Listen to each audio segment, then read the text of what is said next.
শতরূপে সারদা বই থেকে পাঠ, বিষয় লোকজননী, প্রব্রাজিকা বেদান্তপানা।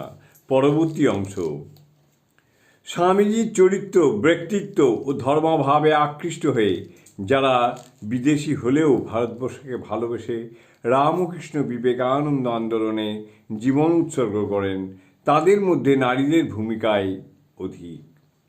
বিদ্যায়, বুদ্ধিমত্তায়, আভিজাত্যে, আত্মমর্যাদায় ও স্বাতন্ত্র্যবোধে তিনটি রত্ন, পাশ্চাত্যের তিন রমণী এদেশে পদার্পণ করেন।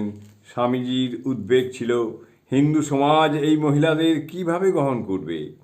জাতিভেদ, আচার ও সংকীর্ণতার বেড়াজালে ঘেরা এই রক্ষণশীল সমাজের প্রবেশপথ এদের সামনে রুদ্ধ হবে না তো? তখন নিশ্চয় তাঁর মানসপটে উদিত হয়েছিলেন শ্রীশ্রীমার কথা। মা স্বয়ং সংস্কার মুক্ত চিত্তে দ্বিধাহীনভাবে সন্তানকে বিদেশ যাত্রায় উৎসাহিত করেন, পাঠান আশীর্বাণী। তাঁরই প্রসাদে বিজয়ী সন্তান প্রত্যাগত জননীর প্রাঙ্গণের স্নেহোদ্ধার দিয়েই ছাড়পত্র পেতে পারে এই বিদেশিনীরা। সেখানেই গ্রহণের সমাজের রুদ্ধ দ্বার উন্মোচন করবে, সেই সঙ্গে হিন্দু নারীর জীবনযাত্রার ঘনিষ্ঠ পরিচয় লাভও ঘটবে তাদের।